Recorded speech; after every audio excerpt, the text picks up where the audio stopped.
საღამოს პიკის საათი. საინფორმაციო ანალიტიკური პროგრამა. დავით პაიჭაძესთან ერთად.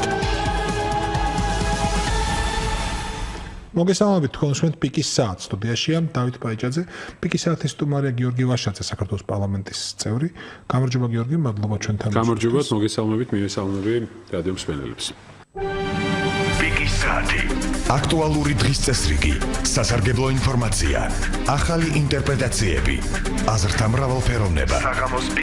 საღამოს პიკის საათი. დავით პაიჭაძესთან ერთად. სამშაბათ დღეებში 17 საათსა და 5 წუთზე. ტალღაზე FM 102.4. დავიწყოთ პიკის საათი, როგორც წესით ჩვენი კოორდინატები დასაწყისში. რადიო 1.4 არის ჩვენი ინტერნეტ მისამართი, FM 102.4 ჩვენი სიხშირეა რადიოში, ხოლო 2491992 2492292 ჩვენი ტელეფონები, ამ ტელეფონებზე შეგიძლიათ დარეკოთ ქალაქის ტელეფონიდან უფასოდ, მობილურად თუ რეკავთ. სიამოვნებით მივიღებთ თქვენს ზარს და თქვენს კითხვებს ჩვენი სტუმრისადმი. ხოლო ჩვენი სტუმარი შეგახსენებთ გახლავთ გიორგი ვაშაძე, საქართველოს პარლამენტის წევრი, რომელმაც გუში დატოვა საპარლამენტო არ ვთქვი უმცირესობის, იმიტომ რომ რესურსი არ გადასულხართ ნამდვილად, მაგრამ რომელმაც გუში დაიწყო ახალი პოლიტიკური ცხოვრება. აი ეს არის ყველაზე სწორი ხო, მაგას მე ვერ ვიტყოდი, ეს თქვენი სათქმელი და მოდი მაშინ ვთქვათ რას მოასწავებს ეს თქვენი ახალი პოლიტიკური ცხოვრება და რა იყო ძველში ისეთი, რამაც გიბიძგათ განახლებისა და გამოსაცოლებისკენ თქვენი პოლიტიკური ცხოვრების. მოდი ჯერ მიმართოთ მომავლისკენ ჩვენი მზერა. თქვენ თქვით რომ პოლიტიკურ მოძრაობას ჩამოაყალიბებთ, უმიზნებთ არჩევნებს თუ ვერ მოასწრებთ? რა თქმა უნდა, რას ლაპარაკობთ? ძალიან მაგრად მოვასწრებთ და ეხლა დრევანდელმა დრემაც აჩვენა რომ დღეს მთელი დღე პარლამენტში ვიყავი, მე იუსტიციის სახლში ვიყავი, ძალიან ბევრი ადამიანი მოდის ფიზიკურად, ვისაც ხვდები, შემიძლია Facebook-ი გაჩვენოთ რომ ვერ ვასწრებ უბრალოდ სამწუხაროდ პასუხების გაცემას და მაპატიოს ყველა ვინც მომწერა რომ ჯერ კიდევ ვერ უპასუხეს უყოლას და მაქსიმალურად ყველას აუცილებლად პასუხს გავცემ, მაგრამ მთავარი საკითხი რაც არის. დღეს არის სიტუაცია, როცა ქვეყანა მიდის უფსხულისკენ, როცა ქვეყანაში არ არის პერსპექტივა, ყველა კვლევა აჩვენებს რომ ხალხს არანაირი მომავლის იმედი არ აქვს, ხო? და კარგა საერთოდ განცდა ადამიანმა პერსპექტივაში მაინც რაღაცა მეშველება და რაღაცა პროპოზიციებიდან გამოვა. ეს ყველაფერი შეუძლია შეცვალოს მხოლოდ ახალ პოლიტიკურ ძალას, არა უბრალოდ ახალ პოლიტიკურ პარტიას, არამედ ახალ მექანიზმებზე აგებულ. საქართველოს სჭირდება ახალი პოლიტიკური კლასი. დაიღალა ხალხი, აი მართლა გეუბნებით, ხა შეიძლება ჩემითაც დაიღალა, მე შეიძლება ვწდები, მაგრამ ჩემი ამ რისკზე წარსულს საიდან მოხდა ახალი პოლიტიკური კლასი? ეს ახალი პოლიტიკური კლასი არის ის ბევრი ახალგაზრდა ადამიანი, რომელსაც უნდა გაუხსნათ ჩვენ კარები. ძალიან ნიჭიერი, ძალიან განათლებული, ძალიან გამოცდილი უკვე ადამიანები, რომელსაც ჩვენ უნდა მივცეთ შესაძლებლობა საკუთარი თავის რეალიზების.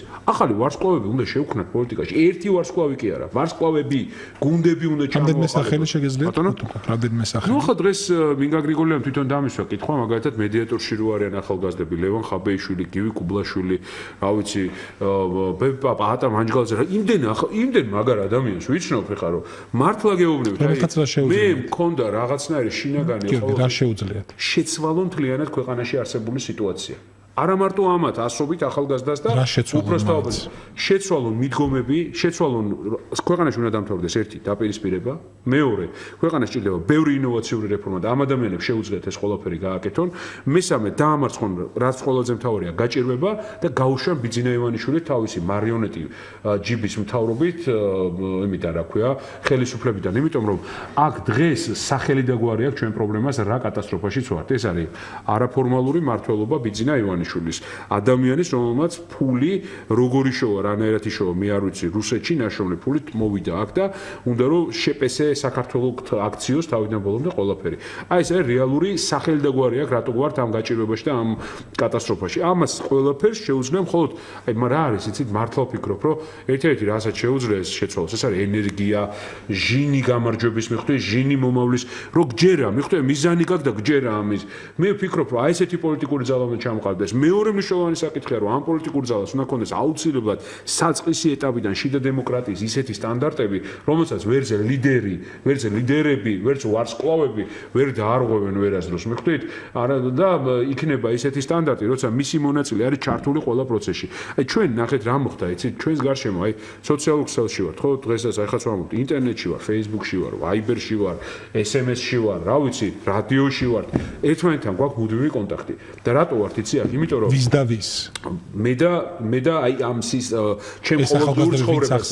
არა, ყველა თქვენს ნებისმიერ ჩვენგანს ნახეთ, შევიცვალეთ რა. რატო ვართ იცით Facebook-ში? იმიტომ რომ ჩართულები ვართ, ჩვენი თავის რეალიზებას ვახდენთ. აბა წარმოიდგინეთ ახლა რომ Facebook იყოს ჩვეულებრივი გაზეთივით, რომ მარტო კითხულობ. ხო, ისეთ საინტერესო ხო არ იქნებოდა.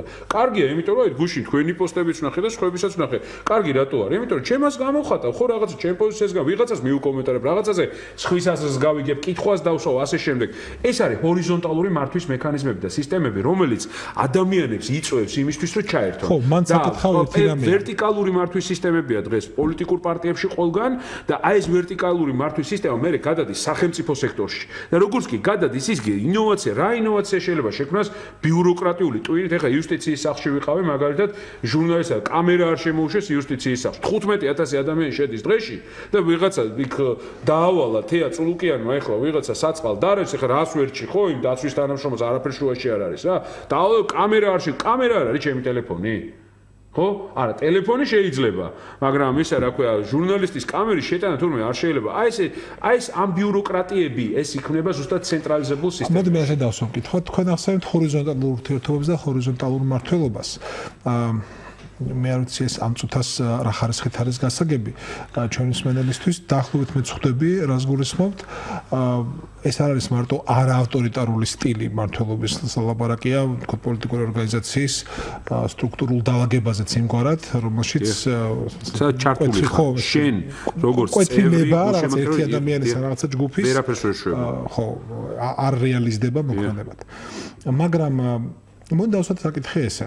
შეიძლება შიდა პარტიული მმართველობის სტრუქტურა ნაკლებად აინტერესებს მოქალაქეს და აინტერესებს ის პარტია რამდენად ეფექტიანია იმ თავის შიდა მოწყობის მიუხედავად. რა გამოსდის ამ პარტიას? თუ ის ვერტიკალურად იმართება, მაგრამ ის სასარგებლოა მოქალაქეებისათვის, ან არასასარგებლოა, ის ამის კვალად ჩამოიყალიბებს აზრს და სულ არ ენაღვლება ვარაუდობ, შეიძლება სულ არ ენაღლებოდეს, რანაირად მართავენ. ამიტომ, როცა თქვენ ლაპარაკობთ ჰორიზონტალურ მმართველობაზე, ეს ჯობია საუბარში წარმოაჩინოთ არა როგორც პარტიისათვის სასარგებლო რამ, არამედ როგორც მოქალაქეებისთვის სასარგებლო რამ. რატო არის სასარგებლო? იმიტომ რომ შენ როცა ვერტიკალით მოდიხარ ხელისუფლებაში, შენ ტვინში ამას ვერ ცვლი. მიხვდით? ელოდები დავალებას შესასრულებლად რა. ეს არის ძალიან მნიშვნელოვანი. ან შენ გასცემ დავალებას და სხვამ უნდა შეასრულოს. მე რატო მოვიყვანე სოციალური ქსელების მაგალითი და ინტერნეტის მაგალითი. დღეს ქვეყნები იმართება, სად არის უბედურება, ისეთ ქვეყნები იმართება ისევ ეგვიპტის სტანდარტით. ჩემი ვასალის ვასალი, ჩემი ვასალი არ არის. აი ეს ეგვიპტი არ არის. შუა საუკუნეები ასე მახსოვს. არა, ეგვიპტის ფარაონების მართვის სისტემა იყო, რას ლაპარაკობ? შუა საუკუნეებში. ხო, მაგრამ ფარაონების მიერ დანერგილი სისტემა იყო ზუსტად ეს სისტემა, მაგრამ ყველაზე მთავარი რა არის, იცით რომ უცებ აღმოჩნდა რომ განვითარება სხვაგან არის. ანუ ახალს ეკონომიკას, ინოვაციას, სამუშაო ადგილს, ყველაფერს ქმნის სხვა რამე, ეს ვერ ქმნის ახალს. მიხვდით? ესეთი მიდგომები რა და ზუსტად ამაში არის პრობლემა და ზუსტად ამაში არის დღეს რეალური მდგომარეობა, რაც გვაქვს. ამიტომ რა არის, იცით რომ თუ ახალი პრინციპები არ მიეჩვია ჯერ კიდევ სანამ ხელისუფლებაში მოდიხარ, ახალი პრინციპებით მუშაობას და მართვას, შენ რო ხელისუფლებაში მოდიხარ, არის კაბინეტს იკეტავ. შიგნით ზიხარ შენ კაბინეტს და სულ არ გაინტერესებს ხალხის აზრი და მოქალაქეების ინტერესი. მაგრამ შენ თუ მიჩვეული ხარ ზუსტად აი ამ გახსნილი მმართველობის პრინციპებს, მაშინ ასეთ შემთხვევაში შენ მუდმივად მოქალაქესთან ხარ, მუდმივად ადამიანს უსმენ და მისი ჩართულობით იღებ გადაწყვეტილებებს. კარგი, მაშინ რა გამოდის, რომ თქვენ გინდოდათ ეგეთი ურთიერთობები და მართვის ესეთი სტილი შეგედათ ნაციონალურ მოძრაობაში და არ დაგანებეს, ეს არ გამოდიოდა. არაერთხელ ალბათ თქვენს გინახავთ, რომ მე არაერთხელ ამის შესახებ განცხადება გამიკეთებია. ძალიან ბევრჯერ მაქვს ამის შესახებ ნალაპარაკები, ძალიან ბევრჯერ ხმამაღლა მithქვამს, რომ ეს გასაკეთებელია და ისიც მithქვამს, რომ ვარ მანამ სანამ ჯერა, რომ ეს აქ შესაძლებელი არის. დღეს ვფიქრობ, რომ ივანიშვილის დამარცხების ერთ-ერთი რესურსი არის ახალი პოლიტიკური ძალის დაწყება. თქვენ შეგეძლოთ თქვენი წილი გემოქმედათ ასე პარტიაში და გეჩვენებინათ ამგვარ ურთიერთობათა პოზიტიური ეფექტი პარტიისთვისაც მათ შორის? კი, მე მოქმედებდი კიდეც, რა ვიცი, ხა თუ ვიცით, აი შიდა დემოკრატიის მექანიზმი. ერთი მაგალითი გაიხსენეთ. ეს არჩევნები, შიდა არჩევნები, აი მაგალითად აღმასრულებლის არჩევნები. დივნის, კი. კი, აღმასრულებლის დივნის არჩევნები, მივიღე მონაწილეობა ამ არჩევნებში. კი ბატონო, დაუთმე, მიუხედავად 3 ხმით, მიუხედავად იმისა, რომ ფიქრობ, იქაც ბევრი პრობლემა იყო, ამაზე ხმე არსად არ მისაუბრია. მე გავიწიე, კი ბატონო, აჰა, მივეცი. ოღონდ თქვენ ძალიან გთხოვთ, დაიწყეთ. რაღაცა დაიწყე. არაფერი არ შეცვლილა უკუსლის ნაცვლად. მეტი. მაგრამ აქაც რა არის, იცით, მინდა რომ ამაზეც მართლა გულწრფელად ვთქვამ, რომ დიდხანს ეხა წარსულზე ჩაციკლა არ მინდა. მესმის. ეს არის ალბათ ბოლო გადაცემას ჩვენ წარსულზე ვლაპარაკობთ, რომ კვალი ჯერ კიდევ ცხელია, მხოლოდ ამიტომ და საინტერესოა წარსული. მე მესმის თქვენ თუ უყურებთ თქვენს მომავალს და აპირებთ პოლიტიკური ორგანიზაციის ჩამოყალიბებას, ის პოლიტიკური ორგანიზაცია, რომელიც მიატოვეთ, თქვენ სადარდებელი აღარ არის ნამდვილად. ხო, მაგრამ ყოველ შემთხვევაში საინტერესო იქნება და ეს არის. ნუ ახლა რაღაცა ჩემი შინაგანი განცდა მაქვს ადამიანებს. ყველა სენტიმენტები ერთ დღეში არ გაქრებოდა, გასაგებია. და ამიტომ თქვენი წამოსვლა შეიძლება თუ კი ის განიმარტება სათანადოდ, შეიძლება საინტერესო იყოს მსმენელებისათვის ამ პარტიაში, ან ნაციონალურ მოძრაობაში არსებული პრობლემების გასაგებად, ხო, რა ჭირთ მათ, ხო? კი ბატონო. ეს ერთი, მაგრამ მე მაინც მინდა აი იმას იმ თულ საკითხს დავუბრუნდეთ. თქვენ ვერ მომეცით კონკრეტული პასუხი და მაინტერესებს აი ეს ჰორიზონტალური ურთიერთობათა სისტემა, მეკითხეთ თქვენ ხო შეიძლება ეს შეგეტანათ პარტიაში და გეჩვენებინათ ასეთ მიდგომათა სიკეთე პარტიისთვისაც? მე წარდგენილი მაქვს, სტრატეგიას მაქვს, დაწერილი მაქვს, პრეზენტაციები მაქვს, ნაკეთები პარტიაში, გაგზავნილი მაქვს. გაიგეს და უარი თქვენს თუ ერთს გაიგეს? ხო, არა, ძალიან კარგად ესმოდათ, რაზეც იყო საუბარი რა. მინდრას კარგავდა კარგავდნენ იმას, რაზეც მე გუში ვისაუბრე. კაბინეტს, სადაც მიიღება გადაწყვეტილება. და აი მართლა ხა რატო არ გიშვებდნენ მაგ კაბინეტში? მე? ხო, ნუ მეტაფორულად. არავის არ უშვებენ. რა არის, იცით, რომ ადამიანი როცა მიჩვეულია იმას, რომ მე უნდა გადავწყვიტო რაღაცნაირად და მე დანარჩენებმა უნდა შეასრულოს, ის არასდროს არავის არ უშვებს.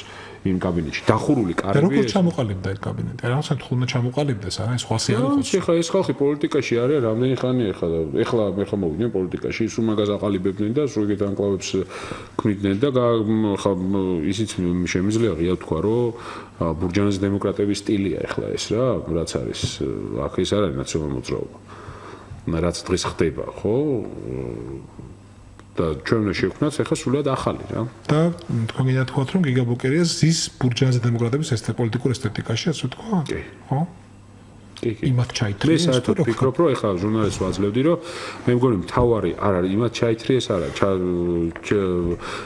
ესეთი მარტივად ჩასათრები არსად არ არის და თვითონ ძალიან კარგად ხდება სად ზის და სად არის.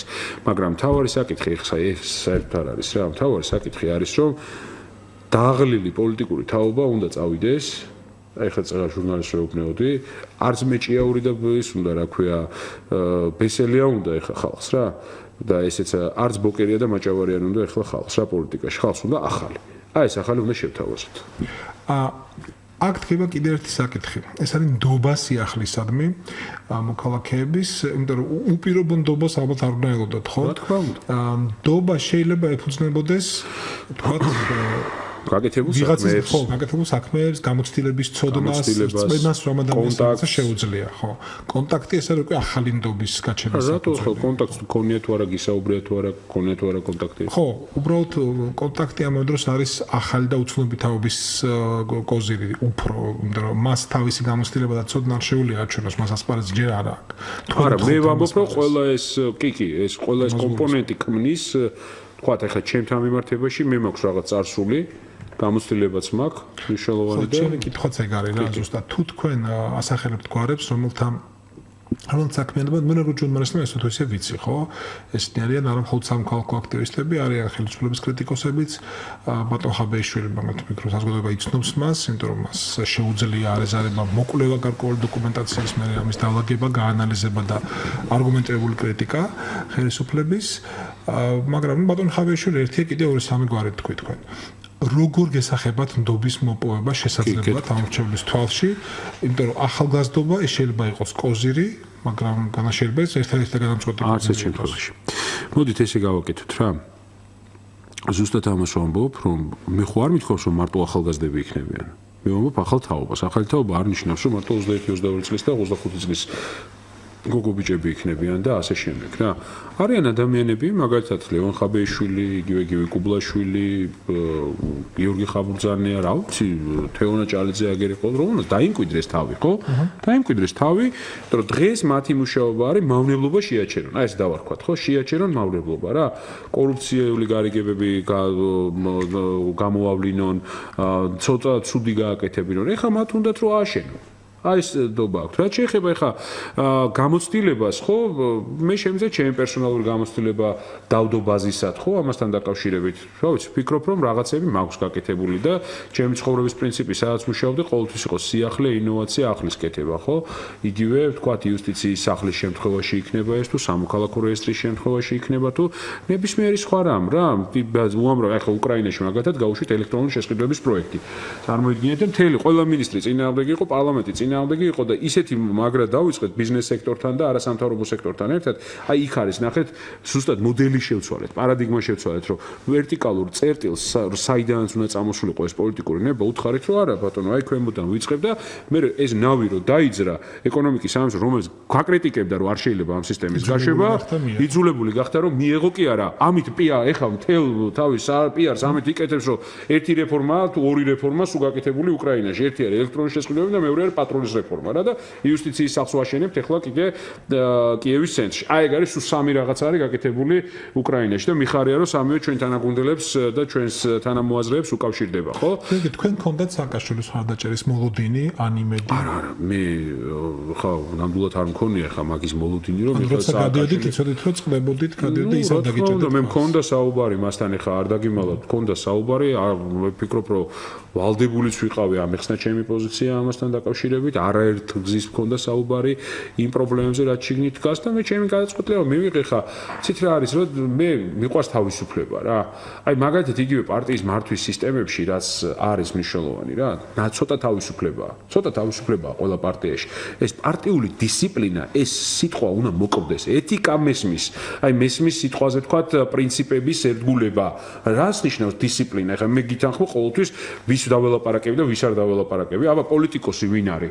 ხო, პოლიტიკოსი პოლიტიკაში იმიტომ არის, რომ ყველას უნდა შეხვდეს, ყველას უნდა ელაპარაკოს, ინიციატივები უნდა გქონდეს. ხა შენ თუ მითხარ, რომ ჩემს გარეშე არაფერი არ გააკეთო, რაც მაგალითად ბიძინა ივანიშვილი აკეთებს, ხო? ეხლა რატო არის გადაწყვეტილების მიღება გაჩერებული ქვეყანაში, ხო? თუ არ შეუთანხმე იმას რა, ყოველ შემთხვევაში ალბათ ეს პრემიერი უნდა მივიდეს და რაღაც სია აქვს, ხო და ეს სია უნდა შეუთანხმოს. მოქალაქეებისთვის პარტიული დისციპლინა შეიძლება დაკავშირებული იყოს ეგრეთ წოდებულ ერთიან მესიჯ ბოქსთან. არა, გულისხმობ იმას, რომ თუ პარტია რაღაცა პოზიციაზე მაგ ერთიანმა მესიჯ ბოქსებმაც ძალიან დიდი ზიანი მოუტანა. აპოლოგეთი და მოწინააღმდეგე კი არა, უბრალოდ პარტიული დისციპლინა არის კომუნიზმი. პარტიული დისციპლინა არის კომუნიზმი. რომელი პარტიული დისციპლინა ეხლა მაშინ რა ქვია, რესპუბლიკურ პარტიაში, სადაც პრაიმერები მიდის გაცხარებული ან დემოკრატებში. აი ეს არის, იქ მექანიზმია, მიხვდით, მექანიზმია კონკურენციის და ღიად მოდის ხალხი რეგისტრირდება, კამპანია, ჩართულია, აი ეგეთი უნდა იყოს პარტიული დისციპლინა და შიდა პარტიული დემოკრატია ეწინააღმდეგება ერთმანეთს სხვა. არა, პარტიული დისციპლინის ის გაგება, რაც ახასიათებს კომუნისტურ პარტიას. ჩემს გარეშე არ თქვა აზრი არ გამოთქვა. აბსოლუტურად განსხვავებულ აზრს ამბობს ხოლმე ხანდახან ერთი კანდიდატი და მეორე კანდიდატი. ხო ხედავთ რა, სად ბერნი სანდერსისა და სად ჰილარი კლინტონის ისა, ხო? ხელმოკლებს აღჭიელოდნენ პარტიაშიც მათ შორის, მაგრამ მე პარტიული დისციპლინა გულისხმობს, რომ დაირაზმონ და დაუჭირონ ხარი ერთ კანდიდატს, რომელიც რა თქმა უნდა, ოღონდ ეს ხდება როდის, იცით? ეს პარტიული დისციპლინა კი არ არის, ეს ბუნებითი განცდაა. იმიტომ რომ დღეს თუ მე შენ არ დაგიდექი გვერდში, ხვალ შენ მე არ დამიდგები გვერდში. მიხვდით? ეს ჩვეულებრივი ეს ოღონდ როგორც კი ბუნებრივად ხდება ეს ყველაფერი და ხელოვნურად არ ხდება, კითხვის ნიშანიც კი არ ჩდება, რომ დემოკრატები ყველა ერთად უნდა დავდგეთ, რესპუბლიკელები ყველა ერთად უნდა დავდგეთ. სვენელი მივიღოთ, გამარჯობა, გისმენთ? გამარჯობათ. გისმენთ ეთერში ხართ. კარგი, მე მგონი არ ესმის. შემდეგი მსმენელი მაშინ? გესმით ჩვენი? ალო. დიახ, გისმენთ. გამარჯობათ. ძანეთ. გამარჯობათ, მოგესალმებით, განაცადა. დიახ, გამარჯობა. მე წინა საათში რამდენჯერმე ვარ შეხვედრილი ბატონ გიორგი ვაშაძეს და ძალიან საინტერესო საუბრები იყო, მაგრამ ეხლა არ ამჯერებს იმართლა გითხრა არაფერი, იმიტომ რომ გამიჯნოდა და ჩათმთავარ გამიჯნოდა სააკაშის გასაგებია და იმასთან გავდივარ კონსულტაციებზე. არა, მე ესეთი რამე არ მიყვარს, რას ნიშნავს კონსულტაცია? ბენზინის მონოპოლია, წამლების მონოპოლია, ტრანსპორტის მონოპოლია ქალაქში და ყველაფრის მონოპოლია გაკეთდა თქვენ ხელში. და ეხლა რომელ პარტიულ ემაზეა მე რა ვიცი და მე პირადად თქვენ ხო გეუბნები მე თქვენ გიწოდეთ მაშინ გემახსოვრებათ სოფლიო ჩემპიონი ხართ მოვთხარი იმაში რა ქვია საჯარო რეესტრის მიმართულებით რო იყოს ის რა ქვია ჩემპიონატი აი ეგეთი მსოფლიო ჩემპიონები უნდა გავხდეთ ეხლა ეკონომიკის განვითარებაში მაგასაც გავაკეთეთ აი ეს ისე ვარი მაგრამ მიტნებით ვერ დაშალეს ისეთი დუღაბით გააკეთეთ ის მონოპოლიები რომ ამგენმა ვერ დაშალეს ამ ბოთეებს და ამგენ რომ ვერც ბენზინის მონოპოლია დაშალეს ვერც ტრანსპორტის მონოპოლია ყვითელი მარშრუტები გააძვირეს ორ თვეში რომ გააძვირეს უცბად მე მაგ სისტემაში მუშაობ თოლად არა ხოლო რაღაც მეკითხებოდა და მე მირეკავდნენ რომ გინდა თუ არა გააძვირეო ისინი ყველა მერიაში მუშაობს ახლა ვის მაშინ მირეკავდა რომ გააძვირე გინდა თუ არაო რატო არ აძვირებო რომ იქ მეტი შეუვიდეთ აი მონოპოლია მქნეს ყველგან მონოპოლიები ჩამოაყალიბეთ და ვერტიკალი იქნება თუ ჰორიზონტალი იქნება მაგე აფასაკში ეს ეკონომიკა ჰორიზონტალში ზუსტად მონოპოლია ვერ არის ხოლმე ეგ არის თავად კაი ეხლა გეტყვით ჩვენ მეორე სპეციალისტი და მე ორივე ერთად პასუხი გამარჯობა მეორე არ არის, მაშინ პასუხობ. პირველ რიგში მე მესმის ახლა გაღიზიანება ადამიანის და საერთოდ გაღიზიანებულია ყველა დღევანდელი მდგომარეობით ქვეყანაში, იმიტომ რომ აფერი წინ არ მიდის და იმეც კარგავ ადამიანი და მართლა პერსპექტივას ვერ ხედავ, ხვალ რა იქნება. რაც შეეხება ჩემს კონსულტაციებს მიხეილ სააკაშვილთან, მე ვფიქრობ, რომ ეს აბსოლუტურად სწორი ნაბიჯი იყო ჩემგან, რომ წინასწარ მქონოდა მასთან საუბარი ჩემ გადაწყვეტილებასთან დაკავშირებით. ჩემი განცხადების მერე მე კონტაქტი არ მქონია მიხეილ სააკაშვილთან, ესეთ ფაქტია, თუ კონტაქტი მექნება, ამაზე პრობლემა არ ამაქვს და აბსოლუტურად ხმამაღლა ვიტყვი.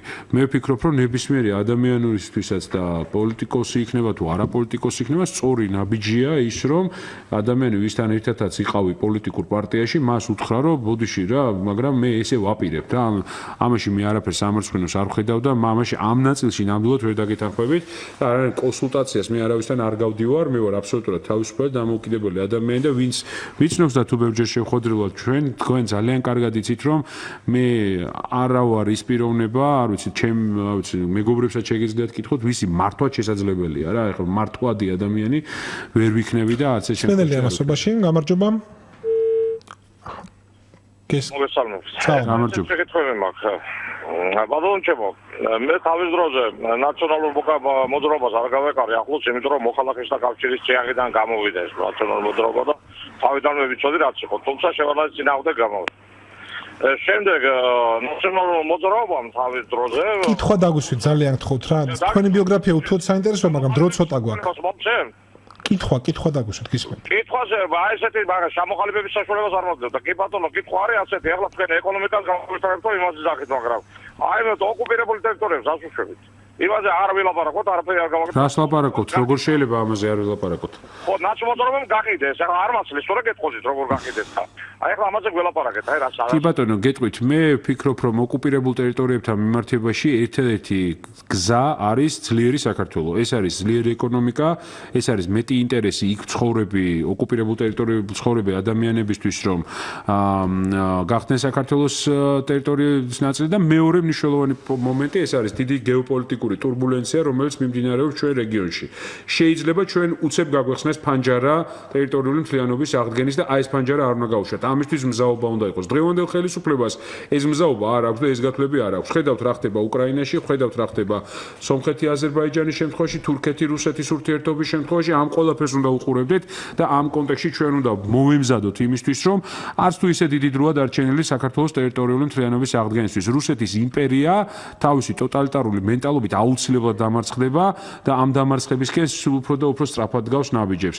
მე ჩემი აქტიურობა უკრაინაში მიძღვნილი არის მათ შორის იმისთვის, რომ უკრაინა გახდეს საქართველოს მძლავრი პარტნიორი და ეს ამ ტალღამ გადაუაროს რუსეთს და ასე ვთქვათ შეცვალოს ეს ტოტალიტარული ხელისუფლება, რომელიც არის რუსეთში. აუცილებლად ტერიტორიულ მთლიანობას აღვადგენთ. კიდევ ერთხელ ვიმეორებ, კონკრეტული გზა. ეს არის ძლიერი საქართველო, ძლიერი ეკონომიკით და დამარცხებული გაჭირვებით ეს არის გეოპოლიტიკურ ასპარეზზე და რეგიონში და არა მარტო რეგიონში აქტიური პოლიტიკური როლის შესრულება და მზადება იმისთვის, რომ როგორც კი პატარა ფანჯარა იხსნება ტერიტორიული მთლიანობის აღდგენისთვის, სწრაფად ვახდენ შესაბამის ქმედებებს. ოღონდ ყოველგვარი ომის, ყოველგვარი სისხლისღვრის გარეშე, სისხლის ღვრა და ომი ჩვენ არ მოგვიტანს არანაირ უნდა იყოს მაშინ ეს სწრაფი ქმედება. ეს არის პოლიტიკური ქმედებები, ეს არის საერთაშორისო პოლიტიკური ქმედებები რა. გერმანიის გაერთიანება სისხლის ღვრა დაჭირდა? არა. და სადაც კი კონფლიქტები გადაწყვეტილა, ყველა კონფლიქტი გადაწყვეტილა სისხლის ღურის გარეშე ფაქტობრივად რა. გერმანიის გაერთიანება იყო გახსოვთ ხო რამ ხელა ქვეყნების შეთანხმების შედეგი. აი ესე მოხდება. ჩვენ რეგიონზე არის ეხლა გადმორთული სირიაც ჩვენი რეგიონია, ირანიც ჩვენი რეგიონია, თურქეთი, რუსეთი, უკრაინა, საქართველო, სომხეთი, აზერბაიჯანი. ეს არის მთელი მსოფლიო ამ რეგიონზე კონცენტრირებული ახლა. თქვენ გონიათ რომ ეს დიდი გეოპოლიტიკური შეთანხმება და ასე ვთქვათ ჩამოყალიბება არ მოხდება?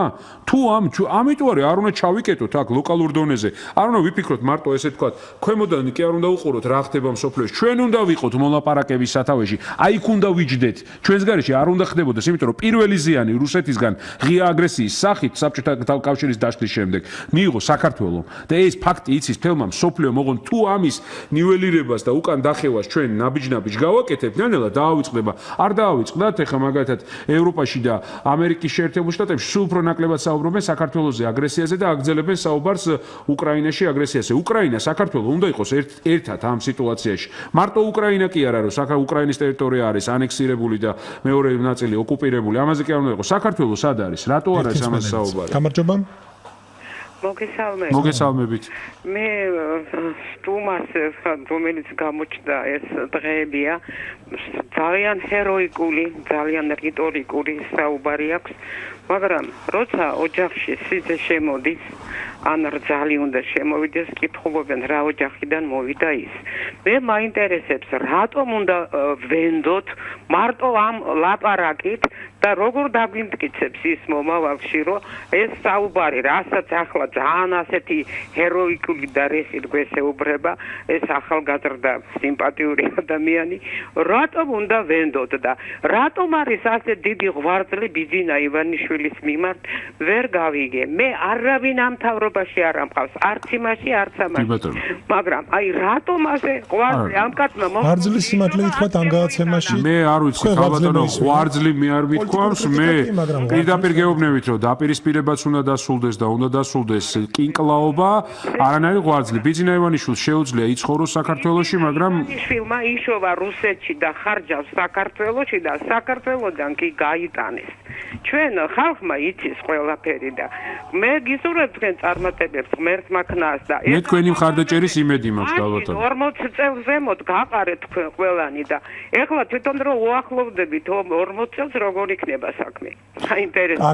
კარგი, ერთი კითხვაც, ხო, ერთი. თუ დრო იქნება, მეც უნდა წავიდე მაშინ. თუ ეს 40 აზაგს არანაირი მნიშვნელობა. ეს სამოსობაში გამარჯობა. გამარჯობათ. გამარჯობათ. მოგესალმებით. გამარჯობათ. ენაცვალე ხალხს ქვეყანას ნორმალური ცხოვრება და განვითარება არ უწერია შვილო სანამ ხელისუფლებაში არ მოვლენ ხალხზე მზრუნველი პატრიოტი ადამიანები. ნახოთ, დაველოდოთ არჩევნებს. საშინელება ხალხი ნაგავში, ნაგვისყუთებში იქექება. კითხვა თუ გაქვთ ხალბატონო? აი ეს არის ჩემი მოწმობა. კარგი, გასაგებია, მადლობა. დიდი მადლობა.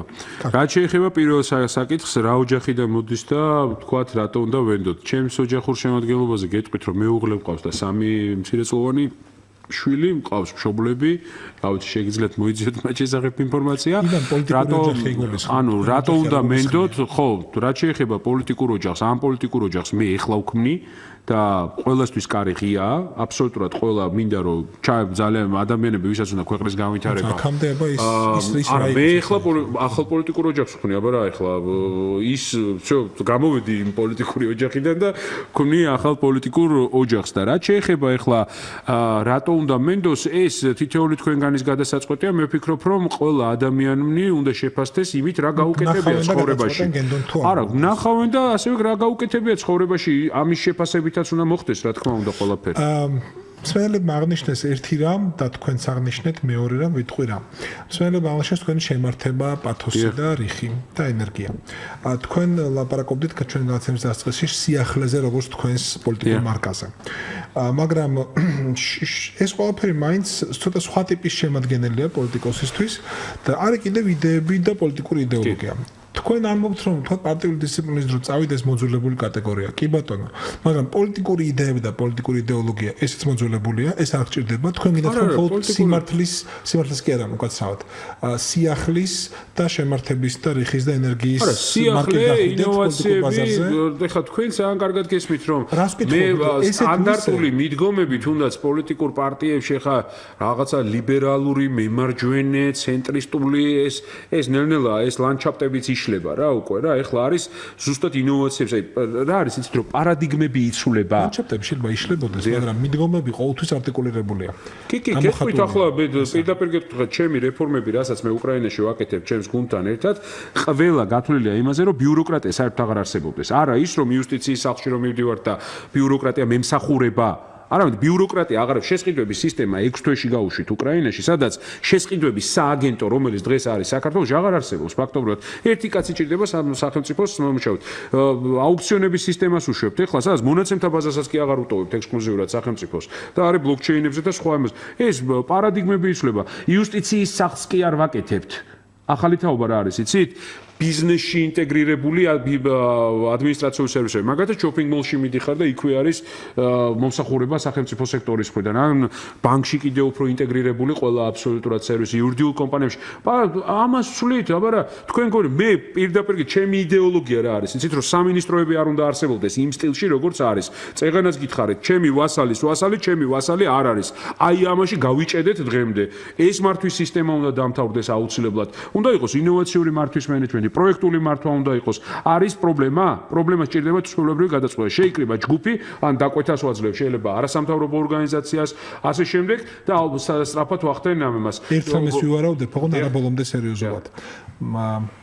თუ თქვენგან ადამიანები გაიგებენ რომ სამინისტროები არ უნდა არსებობდნენ, მაშინ დაფიქრდებიან ძალიან სერიოზულად თქვენ მოგცემთ თუ არა ხმა, რომ ვინ მომცემს მე მაშინ ჯანდაცვის სამინისტრო ხო უნდა მოპატრონოს. არა, აი გეტყვით. სოფლის მეურნეობის სამინისტროს სუბსიდიები ხო უნდა მომცეს. და ასე შემდეგ. ძალიან მარტივია.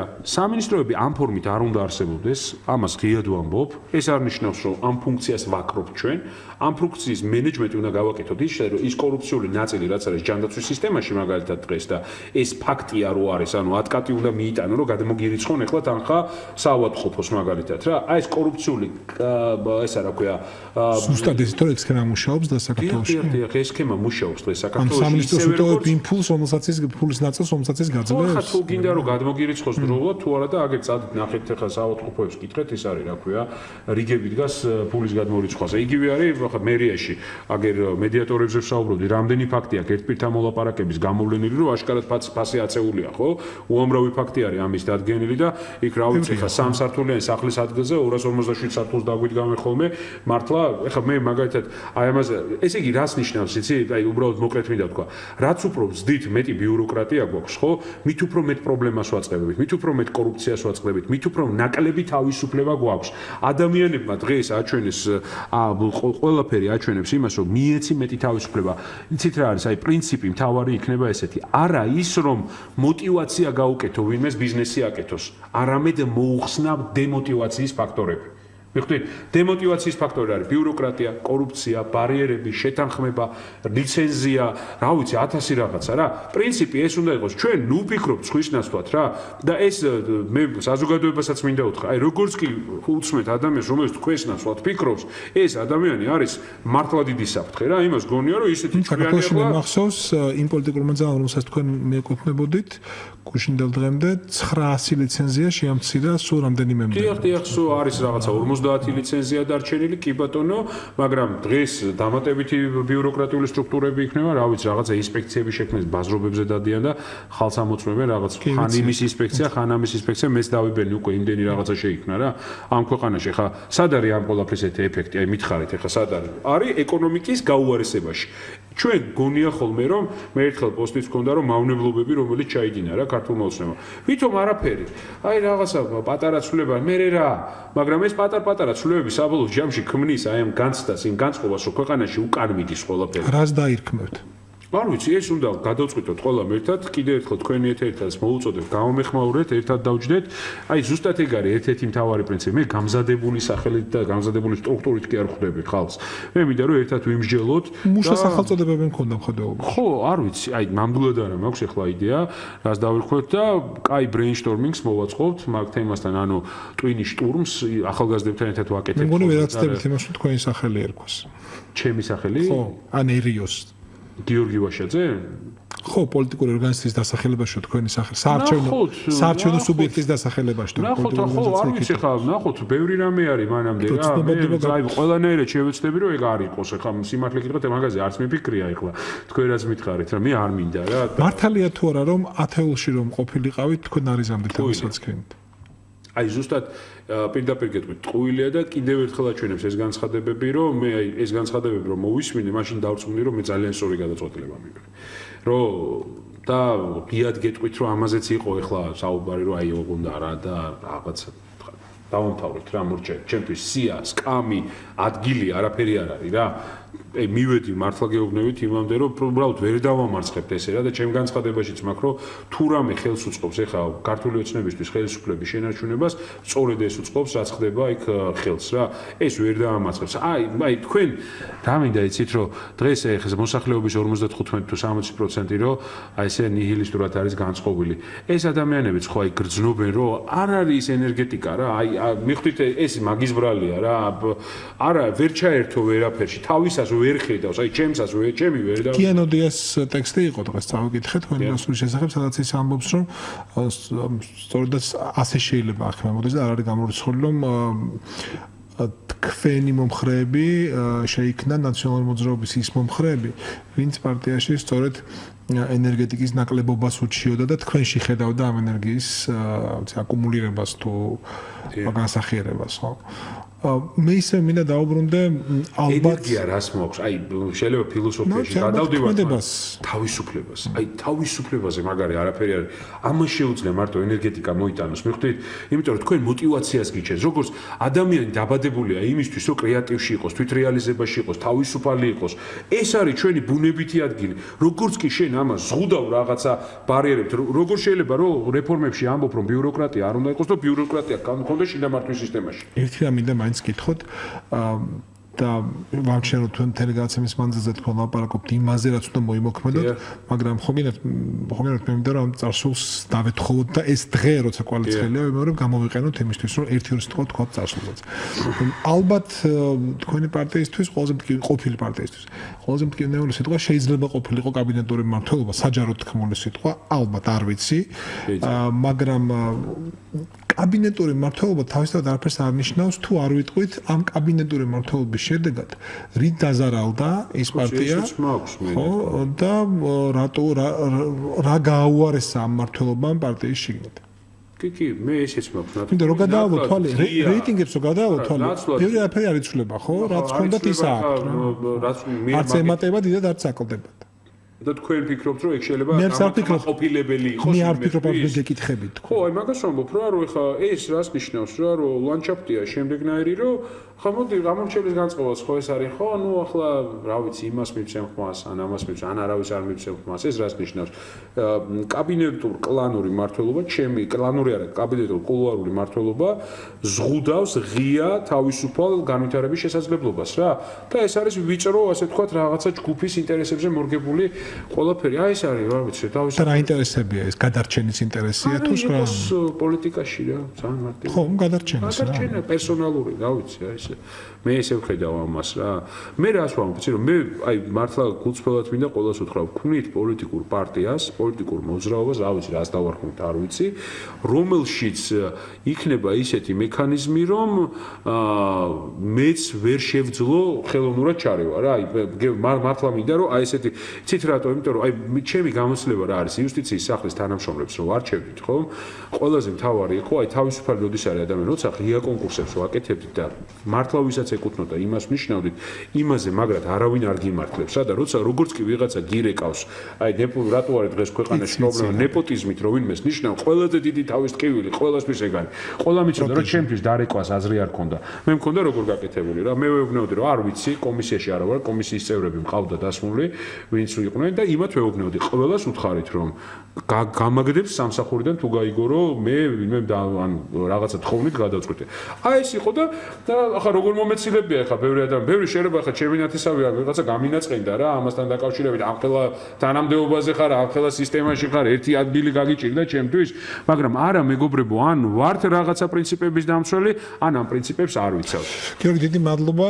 პიკის საქმისთვის ნაკუთვნილი დრო ამოიწურა, ახლა თქვენ თავმდებას ახსენებთ, მე მსმენელს შევახსენებ, რომ პარლამენტის წევრობამდე გიორგი ვაშაძე გახდა სამოქალაქო რეესტრის ხელმძღვანელი 2005 წლიდან მე მგონი, ხო? 2005 წლიდან, 6-დან, თუ 5-დან. 5 შეიქმნა. დღეს პარლამენტის წევრი, იყო ჩვენი სტუმარი. დიდი მადლობა თქვენ ორგანიზატორებს, მადლობა მსმენელებს. სტინგა გურგენაძე ხმის რეჟისორი, ნინო რამიშვილი პროდიუსერი, დავით ბაიჭაძე წამყვანი დღევანდელი გადაცემის. ნახვამდის. მადლობა, დიდი მადლობა. გამარჯვებოდი.